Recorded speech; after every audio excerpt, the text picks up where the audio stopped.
చెప్పమని లయపరచండి. యేసుక్రీస్తు నామములో అడుగుకుంటున్నాం తండ్రి. దేవుని ప్రేమను మనం విస్మరించకూడదు. ఈ చివరి దినములలో పిలువబడిన వారు అనేకులు, ఏర్పాటు చేయబడిన వారు కొందరేనని పరిశుద్ధ గ్రంథం సెలవిస్తుంది. అమ్మ, ఓ సోదరి, నీవు పిలువబడ్డావా? ఏర్పాటు చేయబడిన గుంపులో ఉన్నావో నిన్ను నీవు పరీక్షించుకో. లోకం అంతా భయంతో వణికిపోతుంది. ఏ క్షణం ఎవరికి ఏం జరుగుతుందో తెలియటం లేదు. అన్నట్టు మన దేశంలో ఆరాధన స్వాతంత్రం కూడా కరువైపోతుంది. ఈ శ్రమలన్నిటి పిలుప మన రాజాతి రాజు అయిన యేసుక్రీస్తు యొక్క 1000 ఏళ్ల పరిపాలనలో మనమంతా సంతోషంగా ఉంటాం. హల్లెలూయా. అన్నట్టు చిన్న బిడ్డలారా, ఈరోజు మీ కంటత వాక్యం ఏమిటి? మనము బ్రతికినను ప్రభు కోసమే బ్రతుకుచున్నాము, మనము చనిపోయినను ప్రభు కోసమే చనిపోచున్నాము.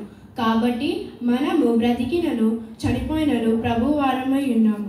రోమా 14:8. ఇంత మంచి వాక్యం. మనం బ్రతికినా చనిపోయినా ఒక్కటే. ఈ వాక్యంతో మన ఆరాధన ముగించుకుందాం. డికన్ గారు, ఏమైనా ప్రకటనలు ఉన్నాయా? ప్రకటనలు గమనించండి. సండే వర్షిప్ ఉంటుంది, మండే చైన్ ప్రేయర్ ఉంటుంది, ట్యూస్డే సిస్టర్స్ మీటింగ్ ఉంటుంది, వెనస్డే చర్చ్ ప్రేయర్ ఉంటుంది, థర్స్డే బైబిల్ స్టడీ ఉంటుంది, ఫ్రైడే విజిటింగ్స్ ఉంటాయి, సాటర్డే ఉపవాస కోడిక ఉంటుంది. ఈ కార్యక్రమాలకు అందరూ రావాల్సిందిగా మనం చేస్తున్నాం. మన పరిస్థితులు ఏం బాగలేవండి. మన తరపున రాజకీయంగా నిలబడేవారు లేరు. ఇప్పటికీ అనేక మంది క్రైస్తవ నాయకులను అరెస్ట్ చేశారు. మన పరిస్థితి దినగండం వరే ఉంది. మనం బాగా ప్రార్థన చేద్దాం. క్రీస్తు మన పక్షాన ఉండగా మనకు విరోధి ఎవరు? క్రీస్తు ప్రేమ నుండి మనం నిర్బాపేది ఏది లేదని నా విశ్వాసం. హల్లెలూయా. ఇప్పుడు ఒక చిన్న పాట పాడుతూ ప్రభువుకు కానుకలు సమర్పించుకుందాం. రక్షింపబడిన వాళ్ళు మాత్రమే ప్రభువుకు కానుకలు సమర్పించండి. పాట సంఖ్య 360. నీ రాకడకై నన్ను సిద్ధపరచు, నీ రాజ్యములో నేనుండునట్లు. నీ రాకడకై నన్ను సిద్ధపరచు, నీ రాజ్యములో నేనుండునట్లు. హ్యాండ్సప్, అందరి చేతుల పైకి ఎత్తండి, ఎవ్వరేమీ అరవకూడదు. ఈ ఆరాధన అంతా చూసాం. ఆహాహా, మీకు ఎంత బాగుతో ఎప్పుడే తెలిచేస్తాం. అరే ఫ్రెండ్, వాళ్ళ పెట్టెలు డబ్బులు ఎన్నున్నాయో చూసి తీసుకురా, ఎంజాయ్ చేద్దాం. ఆహాహా, దేవుడు అంట దేవుడు. బయట మీరు ఆరాధించే యేసుక్రీస్తు బైబిల్ ఉంది. ఆయన మా దేవుడు కాదనే వాళ్ళంతా ఉమ్మివేయండి. ఎవరైతే ఉమ్మివేరు వాడు చేస్తారు. ఏ పాదిరి, నడుగురా. నా భార్య జబ్బుగా ఉంది. నేను ఆరాధన నుండి వస్తూ మందులు తెస్తానన్నాను. ఈ ఉదయాన చిన్న బాబుకి కూడా వాంతులైనాయి. నేను ఇక్కడ చచ్చిపోతే వాళ్ళకు దిక్కు ఎవరు ప్రభువా? ఈ ఒక్కసారి నా ద్రోహాన్ని క్షమించు. మరొకసారి నా ప్రాణాలు ఇస్తాను. డీకెన్, నడువు. ప్రమోషన్ వచ్చి నెల కూడా కాలేదు. ఈ నెల 3 లక్షలు జీతం ఇస్తా అన్నారు. పొలంలో పంట కూడా వేరుగా పండింది. ఆ పంటను కోయించేదెవరు, అనుభవించేదెవరు? ఒక్క జీతమైనా అందుకోకుండా చావడమా? ఆయన ఫాదర్ గారు ఎమ్మివేశారు. ఆయన క్షమించే దేవుడు నన్ను మాత్రం క్షమించడా? ప్రభువా, ఈ ఒక్కసారి క్షమించు. అమ్మో, ఎంత కష్టం వచ్చింది. ప్రభు అంటే నాకు ఎంతో ప్రేమ, కానీ ఏం జీవితం అనుభవించాలని అప్పుడే చనిపోవాలా? వచ్చే వారం నా పెళ్లి రోజు, అంతా సిద్ధపడి ఉన్నాను. కొంచెం జీవితం అనుభవిస్తా. ప్రభు, ఒక్కసారి నన్ను క్షమించు. ఈ పిల్లలెంత వాళ్ళే నడుస్తారు.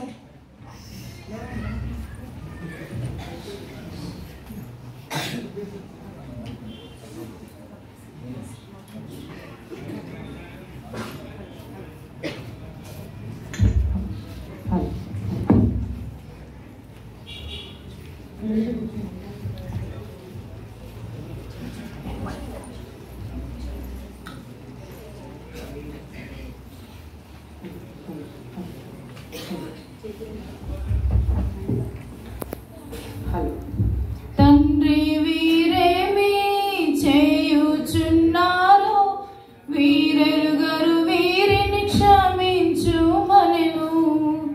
తండ్రి వీరేమి చేయుచున్నారో వీరెరుగరు, వీరిని క్షమించుమనెను. సాటి లేదు నీకు ఈ జగతిలోనా, సాటి లేదు నీకు ఈ జగతిలోన, నీ కోసమేగా త్యాగము నా మాటుకైతే బ్రతుకోట క్రీస్తే చావైతే లాభము చావైతే లాభము అయితే బ్రతుకోట క్రీస్తే చావైతే లాభము చావైతే లాభము.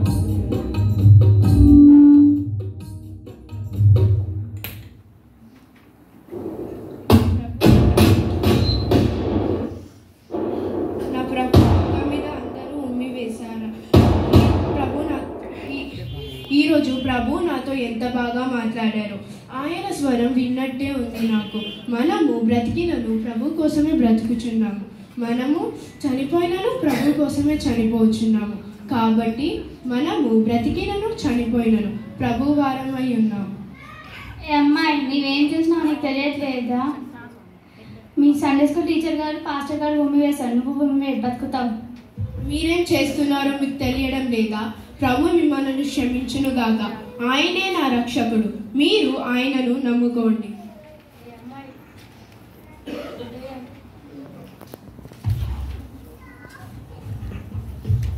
ఏ అమ్మాయి, నీకెంత తెలివి ఉంది? నువ్వు చాలా అందంగా ఉన్నావు.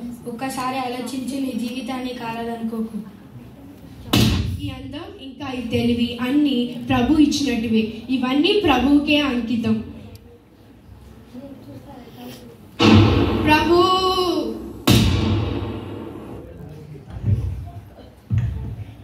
ఈ అమ్మాయి చనిపోయిందంటే దేవుని కోసం చనిపోయింది. ఇందులో ఏదో మహత్యం ఉంది. ఇప్పటి నుంచి నేను ఆ దేవుణ్ణి నమ్ముకుంటాను. నువ్వేం చేసినావు నీకు తెలియట్లేదా? ఇక్కడ నువ్వు చేసిన సంఘటన, ఇక్కడ జరిగిన సంఘటన అంతా హైకమాండ్కి కంప్లైంట్ చేస్తాను. చెప్పుకోపో.